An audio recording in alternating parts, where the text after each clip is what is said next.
أعزائي الطلبة مدرسة كفر بيت الحارون، النهارده هنقدم لكم ندوة خاصة بترشيد الطاقة والكهرباء في مصرنا الحبيب. أولاً المشروع القومي لتوليد الطاقة قامت به الدولة من أجل ترشيد الطاقة. أولاً كانت الطاقة قديماً بيستخدم الفحم. كان الفحم ونظرا لأضرار الفحم بغاز ثاني أكسيد الكربون وأضرار الصحة، قامت الدولة بتطوير مجال الطاقة، وأصبح الآن الطاقة يولد عن طريق الكهرباء الحرارية والكهرباء المائية. الكهرباء الحرارية نتيجة حرق الوقود، الكهرباء المائية نتيجة لشلالات المياه زي السد العالي وبحيرة ناصر. ده أولا. يبقى الدولة قامت بإلغاء الفحم قديما إلى تحويله إلى طاقة نظيفة. تمام. يجي بقى على إرشادات هامة خاصة بالطلبة يعملوها وأولادهم. أولاً غلق مصابيح الكهرباء عند الحاجة القصوى. دي حاجة تعملها في البيت وفي المدارس وكل حاجة. تمام كده؟ في نصائح.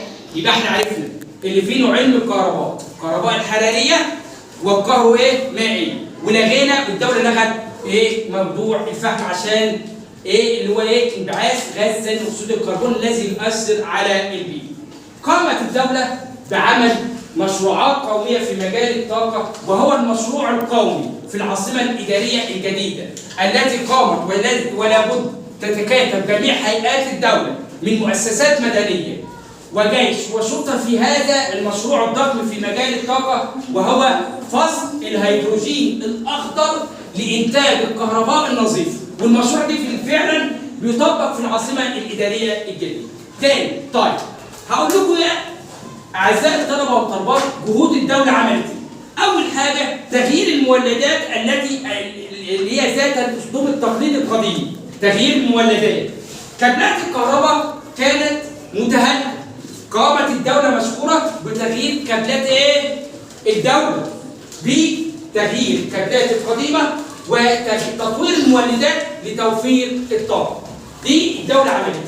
في نصيحة برضك، كل منتج لابد أن تشتريه سواء اللمبات أو الأجهزة الكهربية في نماذج استرشادية لتوفير الطاقة. العلامة ديت، العلامة اللي هي A B C D، دي درجات توفير الطاقة. درجات توفير الطاقة. تمام.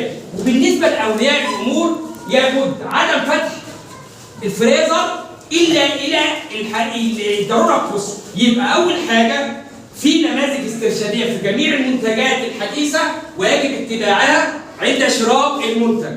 المصابيح لازم تكون للداء، يبقى ولها المعايير العلامة الخاصة بها. تاني حاجة لازم نتكاتف في المشروعات القومية في مجال الطاقة، وهو فصل الهيدروجين الأخضر من الطاقة النظيفة. يبقى كده عرفنا يا أولاد جهود الدولة، عرفنا المشروعات القومية اللي عملتها الدولة فيه. يبقى في نوعين يا فاطمة من الكهرباء.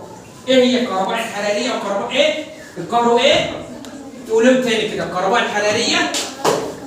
برافو عليك ياسمين. نيجي بقى على أضرار الفحم برافو عليك. الفحم يا ولاد يلوث البيئة. يبقى كده نقاط حطينا بعضنا على نقاط الطاقة النظيفة ونحن في بيئة نظيفة. يبقى المشروع كل الندوة دي خاص بنحو بيئة نظيفة. نحو بيئة نظيفة. تاني يا فاطمة، الكهرباء نوعين، كهرباء حرارية برافو عليك. تمام كده. طيب تم إلغاء الفحم ليه؟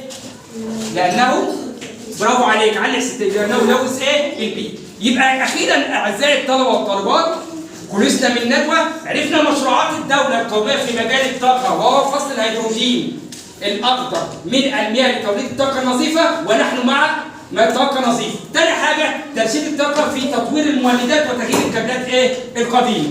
وشكرا لحضراتكم وإلى لقاء آخر.